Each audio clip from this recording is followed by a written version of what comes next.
This Friday, to celebrate Earth Day, Disney Plus is taking us back to one of our favorite documentaries, The Biggest Little Farm, The Return. We're going to get to see an update from John and Molly Chester. Thank you so much for your time today. This is exciting. Oh, We're happy to be here. Yeah. Thanks, Rudy. Molly, let's go ahead and start with you. I mean, it was a big move from LA. What was it like to film that, to come back to it, several years later? Oh, it's amazing. I mean, the move to the farm was a dream come true, but we didn't actually know that there was going to be a film. That didn't start until year 5. John started to see that there was something to tell, and then it evolved to where we are today. So it was all a big surprise, but a fun one. I have my favorite animals, that I've got to see in the movie, that I get to see in the trailer. But can we just have a moment to talk about Mo? Because I think Mo is like the third star of the film. Yeah. He grew up in our kitchen. Yeah, he grew up in our kitchen. So we see him as a second son, so to speak, I guess. Yeah, he's out. You might even hear him out right now because he's just out here in the barn because we brought him up thinking he would make an appearance, but he's crying for attention right now.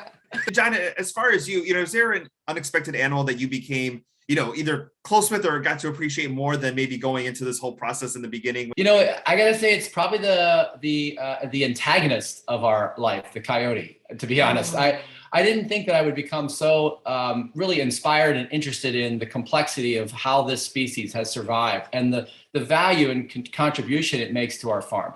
Yes, it's constantly causing problems, but at the same time, it's an equalizer to the whole sort of ecology of what we do. They're the tricksters. The trick. I mean, it's the same thing you can say about like bees and different insects that sometimes they. Yeah, I mean, there's plenty to revere, but the coyote is definitely one of those ones we've made some peace with. 2018 was the film. 2022 we're doing The Return. What are we going to see in this new special? Mm-hmm. Well, I think for those who haven't seen the movie The Biggest Little Farm, there's definitely a recap of what our last 10-year journey has been like.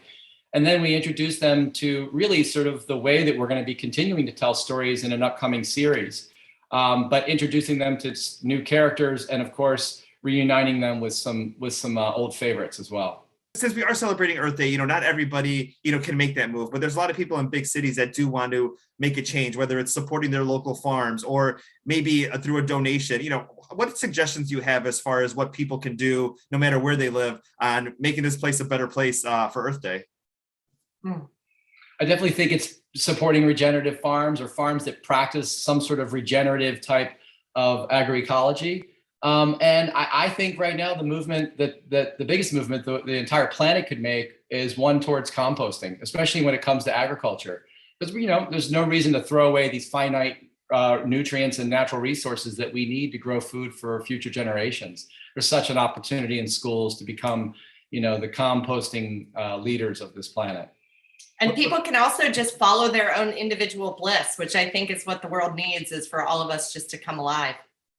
After the documentary came out, how many friends and family people wanted to come and visit? And what maybe necessarily didn't know like the workings of what goes on day to day, at the farm. And, what was like that interest from your friends and family?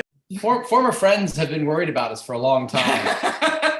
It wasn't until after the film that they were like, "Oh, okay, it looks like that they made sense of this crazy move."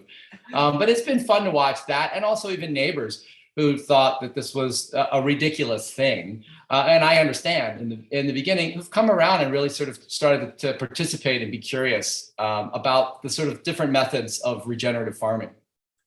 And Molly, for you, what was it? Obviously a lot of people, I know, especially, my circle of friends, is that often it's, you go on vacation, or you go to a different location, or you meet somebody and it changes your mindset of like, I don't want to live here. This is what I want to do with my life. What was it for you that said, this is a change that I want to make? It's always been in there. I remember growing up, going to my grandmother's farm and loving that experience, and anything connected to the earth and involving food that comes into the plate has been forever inspiring. So that it was something John and I had talked about for a really long time, of wanting to get to a farm. We had kept trying in different ways to do that. So we were ripe and ready for the opportunity. It was a big leap, but it didn't really feel as big as I think it appears, because it was so our next step. It was what we wanted in life. That is amazing. We'll definitely go ahead and check out this wonderful update, The Biggest Little Farm, The Return, Disney Plus this Friday to celebrate Earth Day. John and Molly, thank you so much for your time today. Yeah, thank you so much, Thank you. Rudy.